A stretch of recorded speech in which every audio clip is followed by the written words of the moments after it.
Hair line की। आप वो हेयर लाइन यहाँ बना रहे नीचे उनकी पेशेंट की, और ये इनको पता था, इन्होंने मेरे वीडियोस देखे हुए थे, इनको समझ में आ गई, तो इन्होंने कहा हेयर लाइन डॉक्टर साहब ऊपर बनाओ। डॉक्टर साहब कह रहे नहीं मैं तो यहीं बनाऊंगा।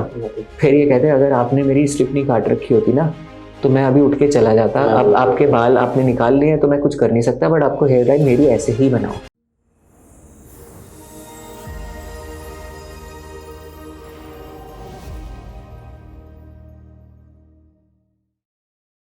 तो अब आपके केस पे हमने जो ट्रांसप्लांट किया, ये आपके प्री पिक्चर्स थे जब हम देख रहे थे।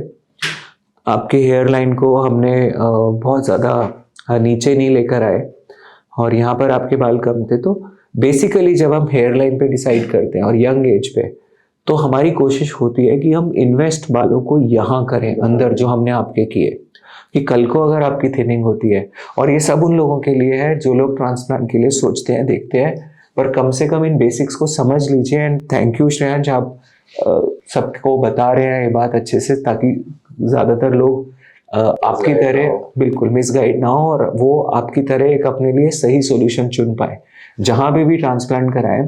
बट अगर आप जाके अपने डॉक्टर को बता रहे हो मेरी हेयर लाइन ऐसे रखो, आप बता रहे हो कि मुझे दवाई ऐसे माइक्रो डोजिंग पर दो, आप बता रहे हो कि मेरा डोनर अब जैसे FUE के अलावा FUT से भी यूज़ करो, तो फिर आप ट्रांसप्लांट भी खुद ही कर लो।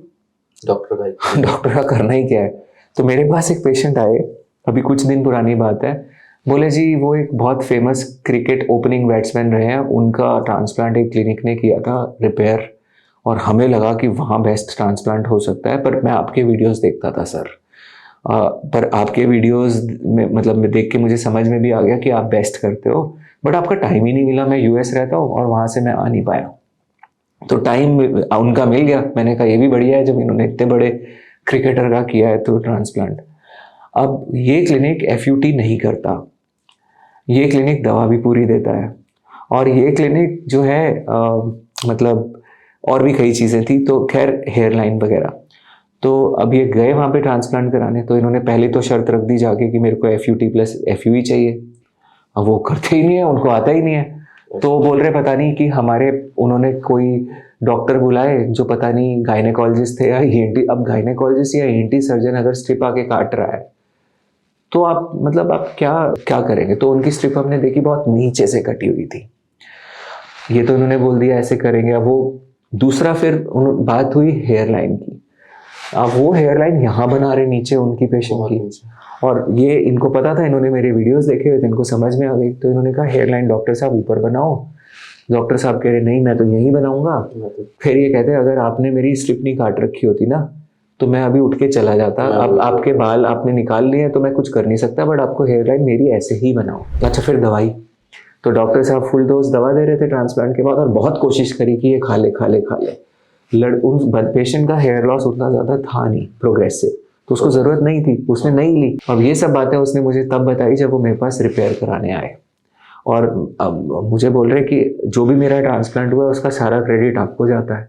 मैंने कहा मैंने तो ट्रांसप्लांट किया ही नहीं, मुझे क्यों जाता है। तब उन्होंने मुझे सारा किस्सा बताया। तो मैंने उनको बोला कि आपने ट्रांसप्लांट मतलब फ्री में, आप क्लिनिक ने पैसे दिए थे आपको ट्रांसप्लांट कराने के। तो आप समझे इस बात को कि बहुत दफ़ा जो जो रिजल्ट्स होते हैं उस पर मैनिपुलेट किया जाता है, और जो जानकारी मैं यहाँ बोलूँगा, जो जानकारी आप लोगों को इन वीडियोस के थ्रू मिलती है आप उनको जाने समझें, बट कभी भी कहीं पर भी ट्रांसप्लांट कराने जाते हो वहाँ पर डॉक्टर के सामने, क्लिनिक के सामने अपनी जानकारी रिवील नहीं करनी है। वहाँ पे बिल्कुल ऐसे बन के जाओ जैसे आप बेवकूफ़ हो, आपको कुछ नहीं आता, बस और सुनो। अब देखो क्या बोलते हैं, असली चेहरे तो तभी आएंगे ना, वरना तो मुखौटे आएंगे। सारी चीजें जैसे हम तो बता देते हैं अपने पेशेंट को कि भाई देखो, बताई थी सारी चीजें, सब बताया था। दवाई के साथ इतने ग्राफ्ट हैं, क्योंकि अगर मान लो मैं आपको फुल दवा देता तो आपके कितने 2000 ग्राफ्ट किए थे, आप 2000 छोड़ो, मैं आपके सारा काम 500 ग्राफ्ट में कर देता, बहुत अच्छा, और इससे ज्यादा अच्छा डेंस दिखता उस समय। अब वो कितने क्रिकेटर है, उनके तो निकल गए बाल, दवाई तो ले रहे हैं फिर भी अभी भी निकल गए। तो ये हेयर ट्रांसप्लांट का जो अब आपके मैं और पिक्चर्स देख रहा था, तो ये आपका 1 साल पे था, है 1-1.5 साल पे, हाँ 1.5 साल के बाद। 1.5 साल के बाद इसमें और ये हमने आपके ग्राफ प्लेस किए थे, देखो, है ना। तो सटल टेम्पल है, इस तरह से था, ये आपकी जर्नी रही। बहुत ज़्यादा हमने ग्राफ्स यूज़ नहीं किए और हमने मर्जिंग में खर्च किया उनको यहाँ पर, इसीलिए आप आज आपके 3 साल के बाद भी मिनिमम दवा के साथ, और देखो आपके टेम्पल्स भी कितने सुंदर और नेचुरल दिखते हैं, जो इतने शॉर्ट में भी आपको पता नहीं चल रहा। अभी हमने क्रिकेट के कप्तान साहब के टेम्पल्स देखे, जो बेचारे खूब पाउडर छिड़क कर वहाँ पर देखते हैं और वीडियो ऐड में आते हैं जब एडवर्टीजमेंट करते हैं, और यहाँ पर भाले निकलेगा कैसे करके। तो वो मतलब आप अपने टेम्पल्स देखें, और शायद वो फिनेस्टाइड भी पूरी डोज में दवाई खा रहे हो, हम तो कह नहीं सकते। ये आपका रिजल्ट का रहा था।